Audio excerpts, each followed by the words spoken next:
부활하셨습니다. 다시 한번 인사하겠습니다. 기뻐하시기 바랍니다. 주님 부활하셨습니다. 오늘은 부활주일입니다. 예수님의 그런 부활, 새 생명이 우리 성도님 가정 가운데 함께하길 주 이름 축원드립니다. 오늘 부활의 안경을 통해 보는 세상이라는 제목으로 하늘 말씀 같이 나누겠습니다.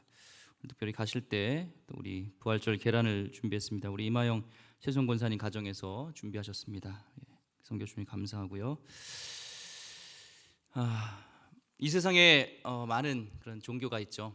종교가 있는데 종교를 추종하는 사람마다 각자의 그런 체험을 주장합니다. 우리 종교는 이런 체험이 있고 이런 경험을 했고 그렇죠. 근데 그 모든 체험과 경험은 객관적이지 않고 주관적입니다. 그렇죠. 그 주관적 체험만으로는 충분하지 않죠. 그것을 확인할 수 있는 그런 객관적인 그런 사실이 필요한 것입니다. 그렇죠. 예수님의 예수님에게 일어난 기적들, 그분이 행한 모든 그 이적들을 보면요, 역사적 정황 증거로 이렇게 입증할 수 있는 것, 역사성으로 입증할 수 있는 것이 없습니다. 그런데 이 부활은 그 역사성을 입증할 수 있습니다. 목사님, 이 부활을 어떻게 역사로 입증할 수 있겠습니까? 예수님의 행적 중에서, 기적 중에서 이 부활이 가장 받아들일 수 없는 것 아닙니까?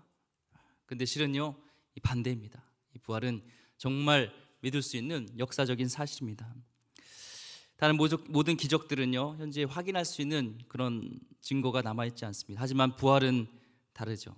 분명히 우리 역사 안에서 이 분명한 흔적이 남아있습니다. 우리 기독교의 시작만 봐도 그렇습니다. 우리 기독교의 신앙의 출발점은요, 십자가에 달려 죽었던 예수님이 사흘 만에 부활하셨다. 이게 바로 우리 기독교의 시작입니다. 만일 이것이 날조된 것이라고 밝혀진다면, 이 십자가에 돌아가심도 없고 부활도 없다는 것이 이게 사실로 밝혀진다면요, 이 기독교는 이미 오래전에 멸종했습니다. 우리가 이렇게 모일 필요도 없습니다. 지난 2000년 동안요, 예수님의 이 부활이 사실이 아니라는 것을 밝혀내기 위해서 수많은 천재들, 머리가 좋다는 그런 사람들이요, 노력을 했습니다. 이 이슬람교와 우리 기독교의 그런 차이가 있습니다. 가장 큰 차이가 뭐냐면 바로 이 이슬람은요, 교리와 전통, 이 모든 것들에 대해서요, 의문을 제기할 수가 없어요.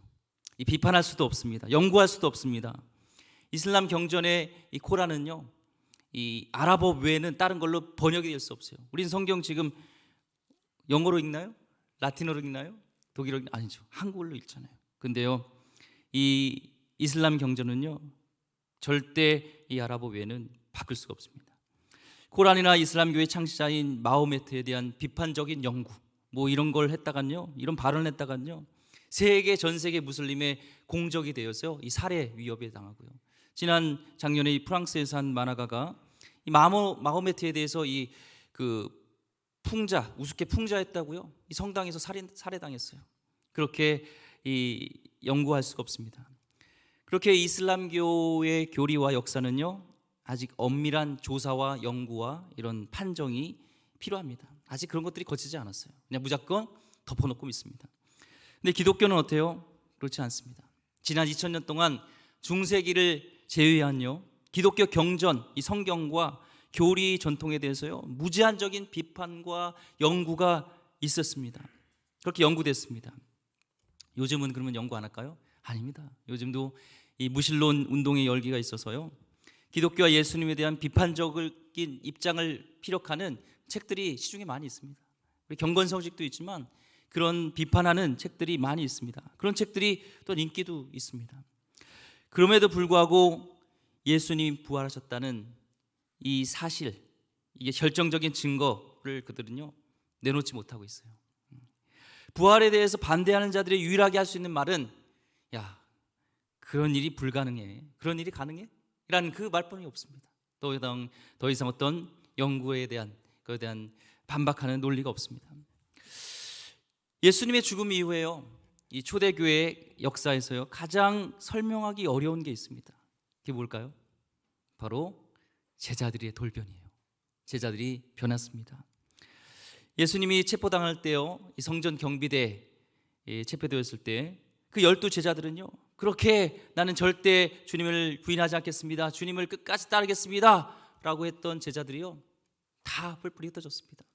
이 베드로와 이 요한만 가야바 법정에 이렇게 조심조심하면서 이렇게 재판을 지켜봤던 거 보시죠.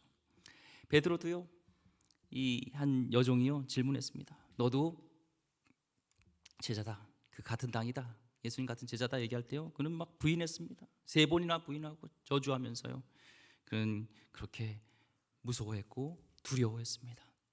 그리고 예루살렘 어떤 한 다락방에 모여서요, 제자들은요 어찌할 바를 모르고 두려워서 떨고 있었습니다.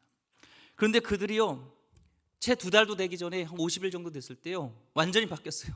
그렇게 겁먹고 부인하고 그랬던 제자들이요, 이제는 자기의 목숨을 내놓고 밖으로 나와서 예수님이 부활했습니다, 예수님이 살아계십니다, 그것을 증거하는 사람으로 바뀌었다는 겁니다. 사도행전 4장 17절 20절 말씀에요, 우리 성경에 이렇게 증언하고 있죠. 이것이 민간에 덮어지지 못하게 그들을 위협하여 이후에는 그 이름으로 아무에게도 말하지 말게 하자 하고 그들을 불러 경고하여 도무지 예수 이름으로 말하지도 말고 가르치지도 말라 하니, 이 베드로 요한이요 바뀌었습니다. 대답하여 이르되 하나님 앞에서 너희 말을 듣는 것이 하나님의 말씀을 듣는 것보다 옳은가 판단하라. 우리는 보고 들은 것을 말하지 아니할 수 없다. 이렇게 얘기합니다. 이들의 그런 증언으로 인해서요, 목숨을 내건 증언으로 인해서 예수님의 부활하셨던 소식이 우리까지 전해지고 오늘날까지도 이렇게 이어지고 있는 겁니다. 예수님 제자들이 그냥 다락방에 숨어서 그냥 숨어있고 뿔뿔이 흩어졌으면 예수님의 부활은요 증거되지 않을 수도 있어요. 예수님의 부활의 문제에 대해서요 수많은 사람들이 공격을 했습니다. 가짜라고. 그런데 이 결론적으로요 이 3가지로 압축이 돼요. 한번 그거에 대한 것들을 나눠보고 그것이 어떤 모순이 있는지, 어떤 믿기에 어려움들이 있는지 잠깐 나눠보겠습니다. 이 하나의 가설은요, 예수님은 이 십자가에서 죽지 않고 실신했는데 이 로마 병사가 그거를 죽음으로 오인했다는 겁니다.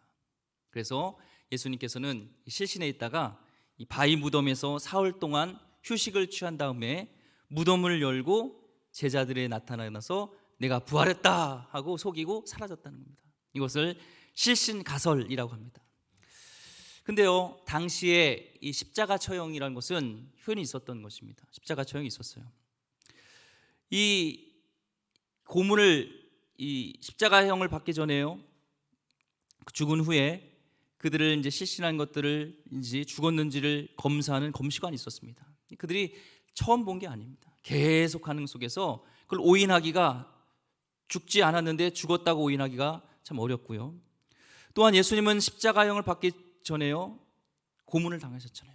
지독한 고문이죠. 채찍과 가시멸관과 못박힘과 그런 탈진 상태에 있었던, 또한 사흘 동안 굶고 있었던 그 예수님이요 무거운 그 돌문을 열고 나갔다는 것이 가능하지 않습니다. 혹시 이스라엘에 가보신 분 있겠지만 이 무덤을 막아놓는 큰 돌문을요 얼마나 큰지 모릅니다. 이것을 연다는 것은 불가능해요. 사진 한번 보여주세요. 저렇게 큰 돌을요 그렇게 사흘 동안 드시도 못하고 마시도 못하고 그렇게 탈진해 있는 예수님이요 저거를 치우고 부활했다고 거짓말하고 갔다는 것은요 말이 안 됩니다. 또한 이 가설의 가장 큰 약점은 예수님이 이 제자들을 속였다고 하는 거예요. 그리고 제자들은 그것을 속아 넘어갔다고 그러는데요, 복음서에 보면요 예수님께서 특별히 마태복음 5장 7절 보면은 산상수훈이라고 그러죠. 산상보훈이라고도 하죠. 하나님의 절대적인 진리와 이 지혜에서 솟아나온 말씀들로 가득 차 있습니다. 그런 신격을 가진 예수님이 마지막에 결국엔 제자들에게 사기극을 벌인다는 것은 말이 안 되고요, 그런 사기극의 제자들이 속아 넘어서 부활을 선전했다, 이것은 말이 되지 않습니다. 또한 2번째 가설이 있습니다. 그건 제자들이 밤에 무덤을 습격하여서 예수님을 어딘가에게 숨겨놓고 부활했다 선전했다는 것을 절도 가설이라고 합니다. 마태복음 28장 12절과 13절에 보면요, 이르되 너희는 말하기를 그의 제자들이 밤에 와서 우리가 잘 때에 그를 도둑질하여 갔다 하라. 만일 이 말이 총독에게 들리면 우리가 권하여 너희로 근심하지 않게 하리라 하니. 이 당시 대제사장과 예수님을 미워했던 이 유대인 지도자들, 검은 눈들이 있었습니다. 노마병사에게 돈을 주면서 이 시체, 예수님의 시체를 바로 이 제자들이 도둑질해 갔다 이렇게 말하라고 지금 시킨 겁니다. 한번 생각해 보세요. 이 갈릴리 이 촌사람 이들이요, 이 로마 군인들과 싸워서 이길 수 있겠습니까? 그럴 수 없죠. 또한 제자들 스스로 이 거짓말을 위해서 목숨을 바쳐서 이렇게 나갈 수 있다는 것은요, 더더욱 말이 되지 않습니다. 더욱이요, 예수님이 부활했다는 이 사실을 통해서 얻을 수 있는 이득이 있다면 그렇게도 할 수 있겠지만, 이 제자들에게 예수님의 부활했다는 선전을 통해서 얻을 수 있는 것은요, 무시와 손해와 박해와 죽음밖에 없었습니다. 그런데 이 제자들은 그것을 두려워하지 않고 부활을 전했다는 겁니다.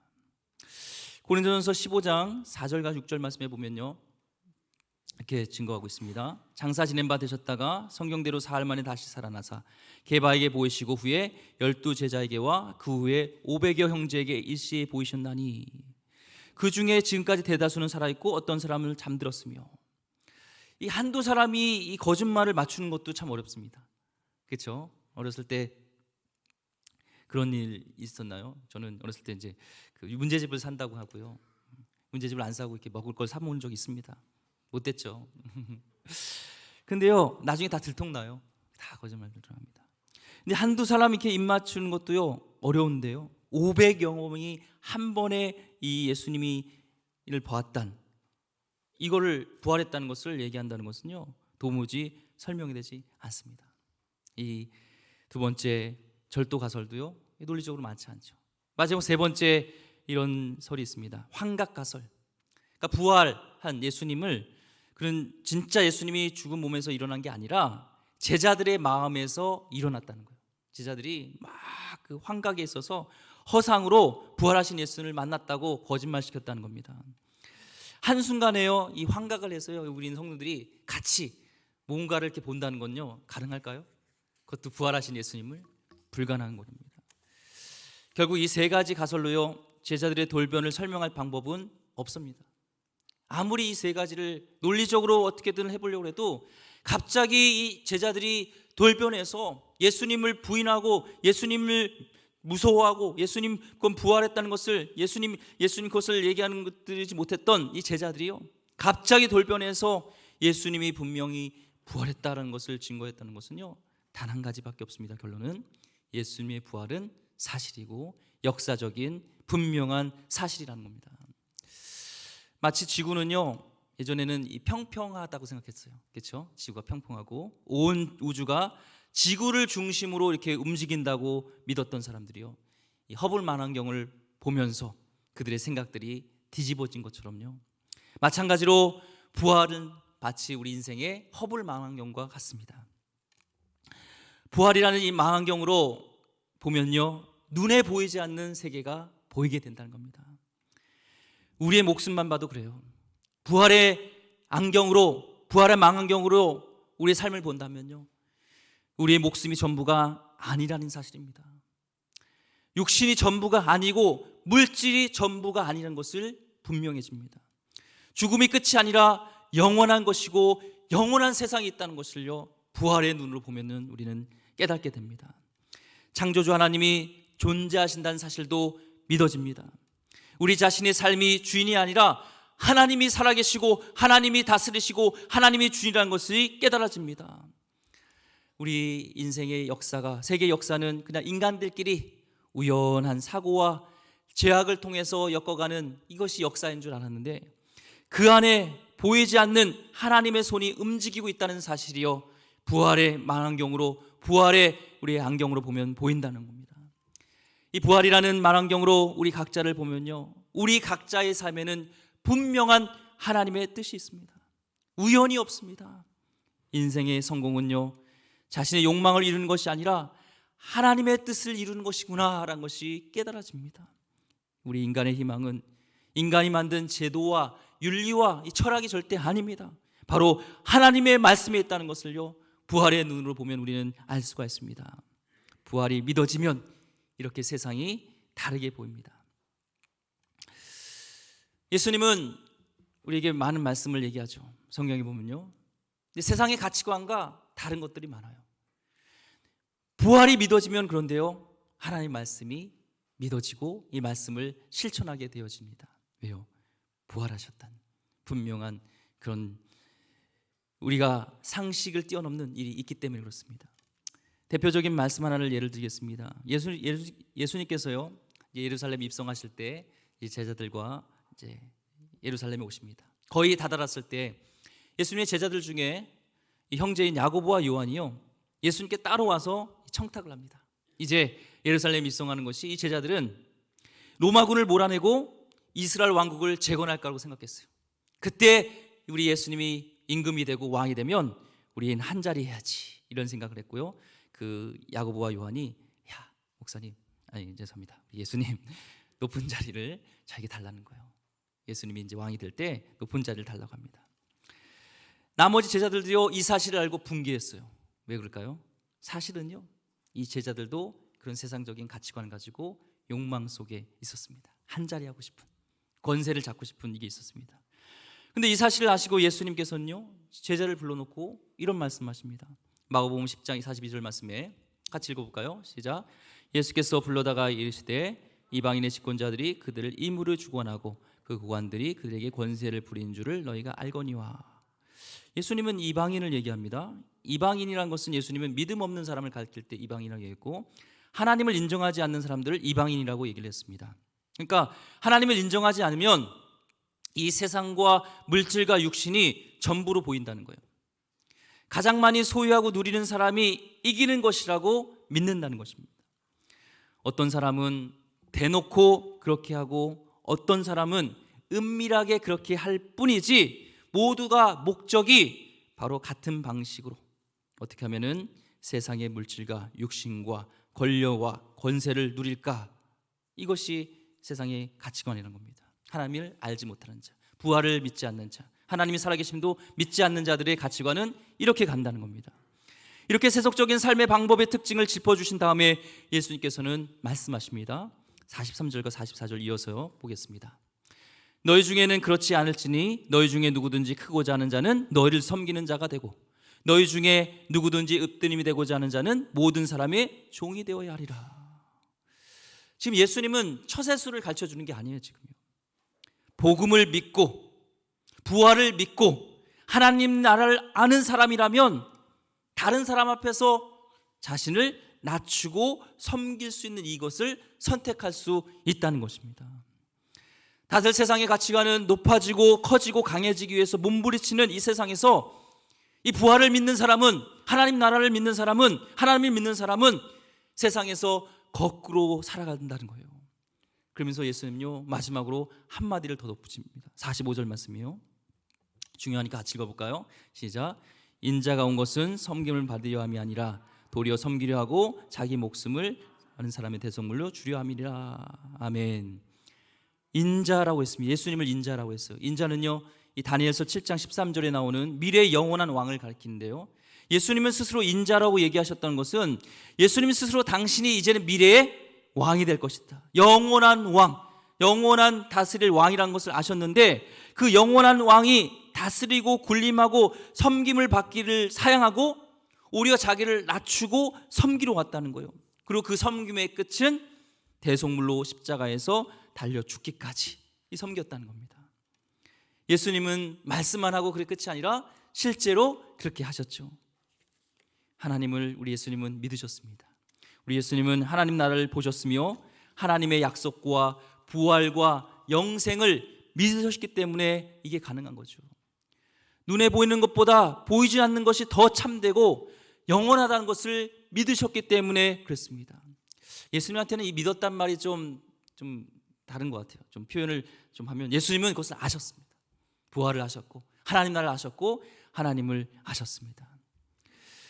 당시에요, 이 세상과 가치관들이요 다르지 않았습니다. 제자들이 살던 이 시대도요, 당시의 가치관으로는 낮아지는 것, 섬기는 것, 고난당하는 것, 죽임당하는 것은 곧 지는 거다. 요즘 말로 루저가 되는 거예요. 지는 거예요. 실패입니다. 인생 종입니다. 인생 땡입니다. 망하는 겁니다. 근데 예수님은 그것이 진정한 성공이고 이기는 것이라는 것을 아셨고 그렇게 얘기하셨습니다. 그 믿음으로 예루살렘에 들어가 많은 고난을 당하시고 십자가에 달려 죽으셨습니다. 그런 분이시기에 제자들에게 그렇게 하라고 권하신 것이죠. 예수님 이 제자들도요, 나중에 그 부활이 믿어지고 예수님이 아셨던 그 하나님 나라 영생 그것을 알고서는요, 이제는 낮아지고 이제 죽음을 두려워하지 않고 주님의 뜻에 따라서 살아가는 모습으로 바뀐 것입니다. 근데 문제는요, 솔직히 얘기해 보세요. 이렇게 지금 예수님 말씀하셨던 낮아지고 지고 죽임당하고 고난당하는 것이 쉬워요? 솔직히 쉽지 않잖아요. 아니요, 매우 어렵습니다. 솔직히 하면요. 두 가지 문제 때문에 그런데요. 첫째는요, 세상에서 거꾸로 사는 것이 구체적으로 어떤 것인지 때때로 분명하지 않기 때문에 그래요. 또 하나는요, 안다 해도 그렇게 실천할 만한 우리의 믿음과 용기가 부족해요. 그렇게 살면은 죽을 것 같아요. 망할 것 같아요. 부활을 믿지 않는 것이죠. 죽어도 살신다는 것, 망해도 다시 일어난다는 이 부활이 우리에게는 부족한 겁니다. 우리 아이에 대한 미래를 한번 생각해 보세요. 내 아이의 미래를 위해서요, 여러분 대학과 직장을 선택할 때 어떤 기준을 삼습니까? 가장 이름 있는 대학, 가장 연봉이 높은 대학을 선택하라고 하지 않습니까? 그리고 그것을 지혜로운 거라고 하지. 야, 낮은 데로 가. 하나님 뜻을 이루는 곳으로 가. 연봉 부족하 괜찮아. 좋은 대학 아니어도 돼. 하나님의 영광을 위해서 살아라. 이렇게 우리 용감하게 얘기할 수 있나요? 쉽지 않죠. 이번에 3월 26일 날 개봉한 이제 부활이라는 이 다큐멘터리 영화가 있습니다. 상업 영화가 아니라 이 다큐멘터리 영화. 예전에 울지마 톤즈라는 그 영화의 후속작이라고 할 수 있는데요. 이 제작자가 바로 이 감독이요, 불교 신자입니다. 근데 자기 사비를 다 털어서 이 제작을 했습니다. 고이태석 신부에 관련한 이 다큐멘터리인데요. 그래서 이 부활이란 주제로 이제 이걸 영화를 찍으면서 찾아갔습니다. 이 고이태석 신부가 있었던 남수단으로 찾아갔더니요, 그 짧은 생애 40대의 인생을 마감했지만요, 그를 통해서 태어난 제자들이 많습니다. 의대생이 된 제자가 현재 16명이 나왔고요, 알고 보니 의사거나 의대생이 된 제자가 무려 57명이 됐습니다. 한번 사전 한번 보여주세요. 이 제자들이 의사가 되고 이런 의대생이 되고 의대에 관련된 일들을 하고 있습니다. 깜짝 놀랐다는 거예요. 작은 남수단의 작은 톤주 마을에서요, 이 신부님이 지은 허름한 학교에서 6년 만에 국립의대생이 57명이 나오고요, 그 작은 가난한 마을에서 상상도 할 수 없는 일들이 이루어지며 공무원, 대통령실 경호원, 언론인까지 모두 70명의 제자들을 찾아볼 수 있었다고 합니다. 더 중요한 것은 제자들을 만나서 이야기해 보니까 이 아들이 먹고 살기 위해 의사가 된 것이 아니라 그 신부님처럼 나누고 섬기고 봉사하는 것처럼 살아가기 위해서 자기가 그런 일을 선택하는 겁니다. 제자들이 병원에서 진료하는 모습은 뭔가 다릅니다. 어디 아프세요? 묻는 것이 아니라 먼저 이태석 신부님이 했던 것처럼 환자들의 손을 잡아줍니다. 그들의 이야기를 들어주면서 그들의 그런 진료 방법으로 그들의 그런 아픔을 같이 나눠주고 그들의 필요가 뭔 것들을 채워줍니다. 한 제자들은요, 이 한센인 마을에 가서 문둥병이라고 그러죠. 그들을 돌봐주고 그들을 하루 동안 쫄딱 굶으면서도 그들의 진료를 도와주고 그들을 섬기는 일들을 합니다. 어떤 환자는 자기가 12년 만에 처음 이런 진료를 받았다는 거예요. 그런 얘기를 합니다. 그러면서 제자들은 기뻐합니다. 우리 이태석 신부님이 저희 곁에 돌아온 것 같아서 너무나 기쁘다는 겁니다. 그러면서 이 감독은요, 단순히 제자들이 좋은 일을 했다는 게 아니라 이 고 이태석 신부의 사랑이라는 것을 제자들을 통해서 계속 이어가는구나, 이것이야말로 부활의 의미였구나라는 생각을 들었던 겁니다. 원래 고 이태석 신부님이 이 톤즈라는 원래는 그 마을이요, 한센인 마을이에요. 버림받고 돌봄 없었던 문둥병들이 모여 산자들이 환자들은 그런 마을이었습니다. 이 신부님이 이제 로마 바티칸 가서 사제 서품을 받기 전에 이 아프리카 케냐에 있는 나이로비의 수도원에 갔다가 거기서 제임스라는 한 인도 신부님이 당신이 의사이기 때문에 가야 될 곳이 있다 해서 이 톤주 마을의 한세 마을로 달려갑니다. 이 아프리카에 이 신부 출신 의사가 왔다는 말을 듣고 사람들이 계속적으로 있어주길 원했습니다. 의사가 없어서 환자들이 죽거나 진료 좀 해달라고 막 사람들이 이제 부탁하는 사람들이 많았어요. 이분은 그 참혹한 삶을 목격하면서 온몸의 환자들은 고름이 흐르고 먹지 못해 죽는 일들을 보면서 자기가 다시 이 사제서품을 받고 돌아오겠다고 약속을 합니다. 사람들은 믿지 않았죠. 우리의 이런 마을을 올 수 있을까? 그런데 1년 후에 신부님이 다시 나타났습니다. 그분 하루에 이 마을에서 300명씩 진료를 하고 학교를 지어서 아이들을 가르치고 마을 사업도 도와주고 매일같이 한센인 마을을 찾아가 진료를 하고 식량을 나눠줬습니다. 그런 환자들의 일그러진 발을 매일 씻겨주고 치료해 주었습니다. 무엇보다도 이들의 한센인 사람들의 마을에 있는 사람들의 이야기를 들어주었습니다. 고민거리나 이런 것들을 들어주면서 그들에게 필요한 것들을 어떻게 하면 해결해 줬을까 고민했습니다. 어느 날 이제 이 추기경, 우리 정진선 추기경이 구수한이라는 이 감독 이런 것들을 제작해 주셔서 감사하다고 이제 감사패를 주신다고 해서 방문을 했는데, 대화 중에서 이 불교 신자가 이런 말을 했습니다. 저는 이 톤주 마을에서 예수님을 보았습니다. 이상하잖아요. 불교 신자가 예수님을 보았다고 하니까. 그래서 예수님이 어떤 분이냐고 물었습니다. 제가 본 예수님은 대단한 분이 아니었습니다. 그분은 마음에 있는 분이었습니다. 동주 성당은 여기저기처럼 으리으리하진 않았습니다. 허름한 성당에 벽은 포를 맞아서 구멍이 뚫렸는데 사람들이 성당만 들어오면 얼굴이 밝아지는 것을 봤습니다. 바로 이것이 예수님의 힘이라고 저는 생각했습니다. 정진석 주경이 부끄럽다 그런 이야기를 했다고 합니다. 그래서 이 영화를 보면서 관객들의 평이 있었는데 가장 기억에 남는 평이요, 영화를 보면서 저는 3번 울었다는 평이 있다는 거예요. 첫 번째는 남수단 제자들이 고향의 봄 노래를 연주할 때, 두 번째는 제자들이 한센인 마을에서 진료할 때, 그리고 세 번째는 제자들이 고이태석 신부의 묘지 앞에 자신의 의사 자격증과 약사 자격증, 대학 졸업장을 올려놓고 통곡할 때였다고 합니다. 우린요, 세상의 가치관과 뒤집어 보고 거꾸로 살기 위해서는요, 무엇보다도 우리 가운데 확신이 필요합니다. 저는 이 고이태석 선부님은 부활에 대한, 하나님 나라에 대한 확신이 있었다고 저는 믿습니다. 하나님에 대한 확신, 하나님에 대한 확신, 그리고 부활과 영원한 것에 대한 확신이 우리에게 필요합니다. 그런 확신이 있을 때 타락한 이기심을 극복하고 거꾸로 살 용기가, 의지를 우리는 얻게 되는 것이죠. 사도 바울은요, 이 부활하신 주님을 만남으로 인해서요 인생이 뒤집어졌습니다. 오늘 본문 말씀처럼 빌립보 3장 7절 9절 말씀에 그러나 무엇이든지 내게 유익하던 것, 자기가 쫓았던 이제는 세상에 가치관 것들을요 그리스도를 위하여서 이제는 다 해로 여길 뿐더러, 또한 모든 것을 해로 여김은 내 주 그리스도 예수를 아는 지식이 가장 고상하기 때문이라. 내가 그를 위하여 모든 것을 잃어버리고 배설물로 여김은 그리스도를 얻고 그 안에 발견되려 함이니. 우리 말씀을 준비하면서요, 교회의 실력은 무엇이고 교회의 자랑은 무엇일까를 생각해 봤습니다. 많은 교인들의 수, 교회 건물, 혹은 교회 재정, 그것을 자랑한다면요, 그 사람은 아직 세상을 뒤집어 보지 못한 사람입니다. 복음이, 부활이 무엇인지 알지 못하는 사람입니다. 교회의 유일한 자랑은요, 그 안에 얼마나 이 복음이, 십자가의 이 부활이 실현되고 있는가입니다. 교회에서 세상과 다른 가치관과 원리가 얼마나 우리 가운데 실천되고 있는가, 이것이 진짜 교회의 실력이 아니겠습니까?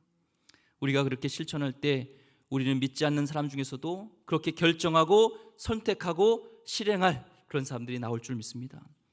이 부활주일에 부활의 안경을 통해 세상을 뒤집어 보고 거꾸로 사는 일을 실험해 보시기를 소망합니다. 제자들이 부활을 증언했던 것처럼 오늘날 우리가 부활을 증거하는 것은 입만 예수님 부활하신가 아니라 예수님 말씀하셨던 것처럼 부활의 소망을 가지고 세상의 가치관과 뒤집어서 거꾸로 말씀대로 살아간 것이 아니겠습니까? 그것이 진정 부활을 믿는, 부활을 소망하는, 또 부활을 증거하는 주님의 제자인 줄 믿습니다. 그런 하나님의 귀한 백성 되기를 주의 이름으로 축원드립니다. 기도하겠습니다. 하나님, 오늘 이 부활주를 맞이하여서 우리 가운데 먼저 부활의 믿음이 있는지 다시 한번 바라보길 원합니다. 보이지 않는 영원한 하나님 나라가 있음을 우리가 다시 한번 믿게 하여 주셨고, 하나님 그 부활의 안경을 가지고 예수님 말씀하신 것이 세상과 거꾸로 사는 인생일지라도 거기에 목숨 걸고 거기에 하나님 살아가는 귀한 하나님 백성 되게 하여 주시옵소서. 우리의 거꾸로 사는 세상을 통하여서, 삶을 통하여서 세상이 변화될 줄 믿습니다. 저들도 부활을 믿게 될 줄 믿습니다. 부활의 예수님을 만나게 될 줄 믿습니다.